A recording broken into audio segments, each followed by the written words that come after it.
these dudes, the Unsubscribed podcast guys. We were like at the Black Rifle Coffee shooting range. Brandon Herrera was there, and Caleb Francis, like a bunch of creators, gun tubers, and they had all these guns, and they just remind me of you because they gave it to me. And they're like, "Here you go, bud, shoot it." Take off.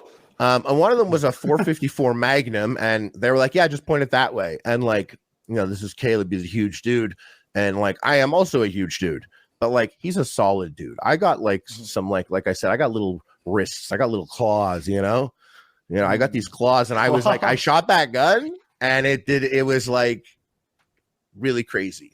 The reason why I bring it all up is because I shot one gun, and I thought right away, I was like, I wonder if Kyle has ever shot this gun. And this gun was it was a Barrett 50 cal that was made. There was one of 20 made by the government that is a shoulder mounted 50 cal. And it had like the shoulder pad like it was the fucking Halo rocket launcher. And I literally I shot it, and like it's funny because like all day I shot, and I literally thought of you every like single time. I'm not sure what you're talking about. It's like a Barrett sniper rifle, but it was like and there's a bunch that were made like on apparently after the fact, but there was 20 officially made, and it's like a shoulder, it goes on your shoulder. And like sits on top there. of it? Yeah, and it's not like against it.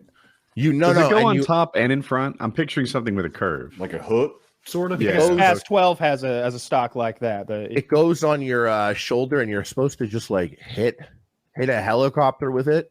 All right, this is. And okay, we here may be a little confused somewhere. I got you. I got you right here. What the fuck is that? Is that all it? right? No. I was very confused because I didn't know such a thing existed. Who is shooting at helicopters with a 50 BMG? Who was this made for? What's a 50? What's a 50 BMG? That's a 50. The caliber. Let's take out a helicopter. It's the kind of bullet that it shoots. I mean, anything will take out a helicopter if you hit the guy flying it. What is this for? Well, but Kyle, as you know, here I sent these 50 I sent cals are kind of for taking out equipment. Right? Yeah, they're anti-material rifles.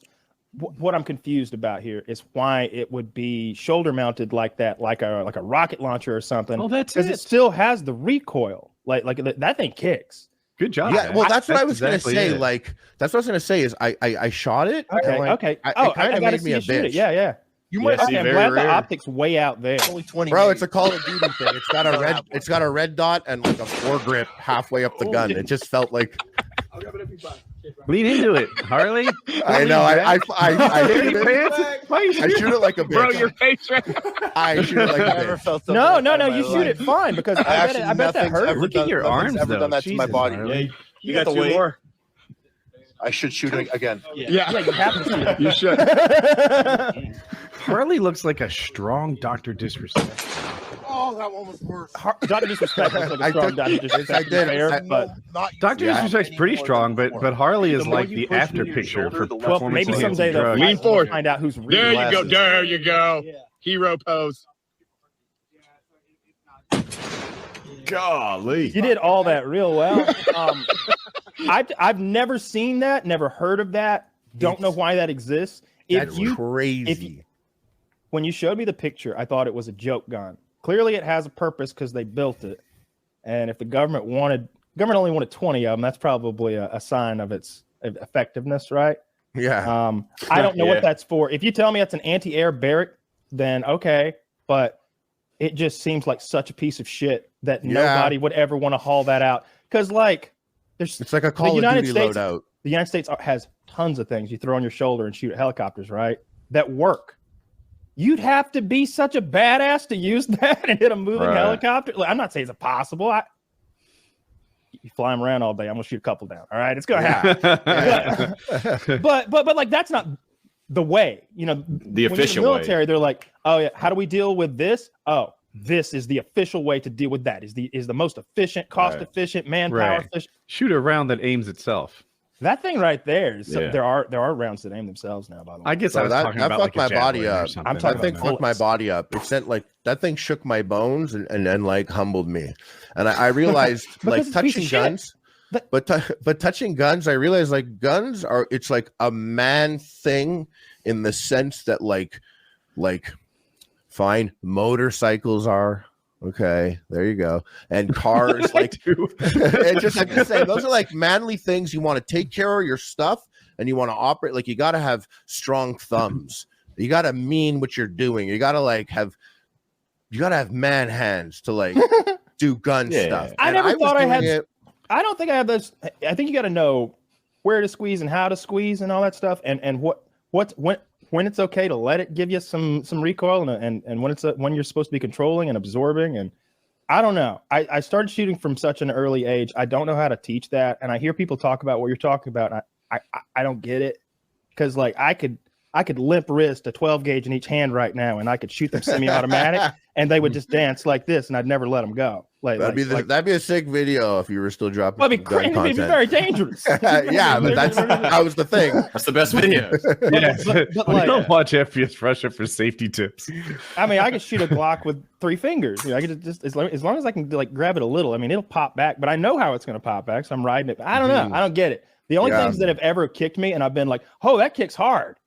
The 500 Smith & Wesson, when you've got like a short barrel and a wooden grip, it hurts because you don't have that big fat rubbery grip to like take all that impact out, and you got a short barrel, so long barrels dealing with a lot of the recoil, and it just hurt. It wasn't the kickback as much as it was this vibration or this. It felt like my hand. What was the being Magnum slapped. did to me. It hurt me like right here. Like right in my thumb, like right there. It got me there. And I was kind of like, I was just like, it's interesting that like a lot of the guns I shot them, they were very serious. And I felt like, I was like, oh, I'm kind of like, so you're going to want to squeeze with the bottom fingers more than the top fingers. Yeah. That these 2 fingers can ride a little. These 2 fingers are, these in the bottom are squeezing for dear life. And that lets the gun rock back. And if you lock the front of your hand forward, the gun's coming back a little. You don't want it coming back into that. You want to be able to rock it a little bit like this, and you'll never feel it. It doesn't hurt. I've never been hurt like that. I just got to get used to it more. People think the big guns hurt. It's not the big guns that hurt me. And I haven't fired the ones Kyle talked about, like the 500 Smith & Wesson. But a little LCP, that thing weighs nothing. What's an LCP? It's called a mouse gun. It's a 380, which is to say a little smaller than a 9mm. And it fits in your pocket nicely. The thing is, because it doesn't have any weight, it doesn't get absorbed, and all of that recoil goes into your hand. Right. And have you ever been in an environment like a stadium or something where you're trying to clap loudly and you're like, yeah, this actually hurts, like smacking my fingers and hands together, it hurts on your skin. That's what this gun does. It's meant to be carried a lot and fired a little. It's not meant to be shot all the time because it's an unpleasant experience. It doesn't weigh anything. It's like a last resort. Yeah, but you need it. I have a full-size 9mm that's really comfortable to shoot. You could shoot it all day. Why? It weighs twice as much and kicks about the same. I like shooting like rifles was so easy because it's just up again. And that's where like you're right. When you're like, he'll be fine. Because once I brace it up against my body, like it's okay. At that point, I felt comfortable with it. But when my arms are out there, my limbs are just so long, and my shit wrist and just the shit hand, like my little claw on the gun just wasn't that good.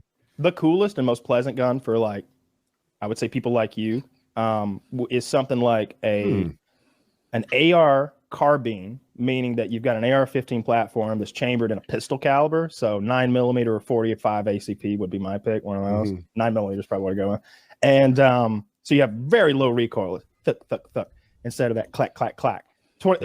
AR-15 doesn't kick that hard anyway, but now it really doesn't. And then you throw a suppressor on it, and because if it's 45 ACP, that's a subsonic round, so the suppressor is doubly effective, triply effective. Now you have a paintball gun that kills, that you can shoot targets at 100 yards and have so much fun shooting steel. When that slow, heavy 45 caliber round hits a thick piece of steel, it's dong and knocks that thing down. You can see how much power you're sending down range, but it's quiet. It's like thunk, thunk, thunk, just like a paintball gun. I put the link there because you're right. I shot a gun that felt like that. It was like a silenced one, so it felt like how you're describing. It was like a thunk, thunk, thunk. But these guns, this was like Pistilli was there, and it was cool. I got to meet him, and I was like, "Yo, what up?" And we know each other because we were both on this podcast. So like when he was in Texas, like I got to see him. But that first video, the guns that were there, these are all like. These are mute that. These are all like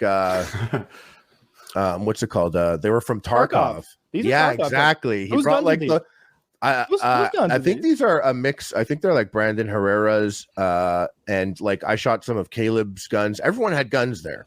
Okay, There's so many fucking guns. All right, so the only thing that stuck out to me there was that what looks like a VSS or a Val. Like it's the wooden stock suppressed fully automatic. I know this gun because I use this in Battlefield actually. Yeah, whose was that? It's a Any great idea? question. No, can I see it? Like, which one is it? I Can want to you see pull what that table it thing was up on. again. Can you pull up the table? Honestly, your presence was with me the whole time. I was there, and I was like, the last time I was ever just with loose guns was at your place, and I even walked into a house there, and there was like I walked in the house, and there was a P90 and like a couple like pistols on the carpet, and I was like, Keep this going. is so just stop. So that right there, that brown one, right? yeah, if you go back, I see, yeah, the one that was on the special bag on the tarp. Yeah, he'll have to loop around. Yeah, that's. But I think he knows the spot. It's the one that has the wooden stock with the space in as it. soon as we go to the next scene, pause. Yeah, There, pause. Bottom right wooden stock. Oh, I thought it was that one. What the Okay, hell? yeah. I thought it was a Dragunov top, like sitting on a case. So on the top left, I don't know I can't visually tell the difference between like a Dragunov and a PSO, which I think is like the Romanian version, which is This like is, you get the Romanian thing for like $1,000. That thing, if that's real, is probably $5 or $10,000 or something. I don't even know. I don't even know. This is what that optic Tarkov guns, right? Yeah. So if he's so sick. one can kind of stand it. I mean, that's what I did when I went to make a video of a Dragunov. I was like, okay, so I can get a $15,000 import, or I can get a $900 at Franklin gun from Franklin's. Give me that $900 gun. Let's go. They look Yeah, great. these guys they're fun here. guys. They're But cool that guys. They Val- reminded me like linking up like with you guys when we would film stuff, and like we were like we'd meet up and film like these like epic meals. They were filming stuff already, and they were like they all got like a bunch of different channels. And I never get that stuff on my YouTube.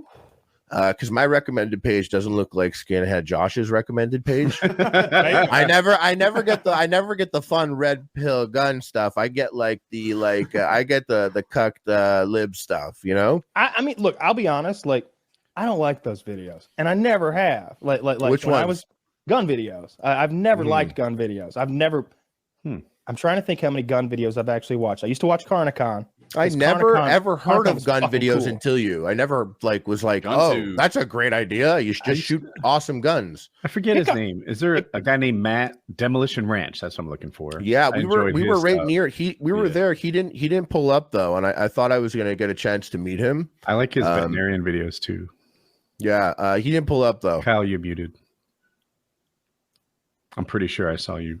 He's slowly farting, releasing a fart. No, this is a recurring issue. He'll know how to fix it. Oh, it Hey, does that? Okay. I want to hijack the topic. Yeah. We brought up Kanye just briefly. What? I don't think of myself as a skinhead, but I must be missing something about the crime he committed. Like, here's what I know he did. He wore a shirt that said White Lives Matter. Mhm. And here's the test I tend to apply to these things.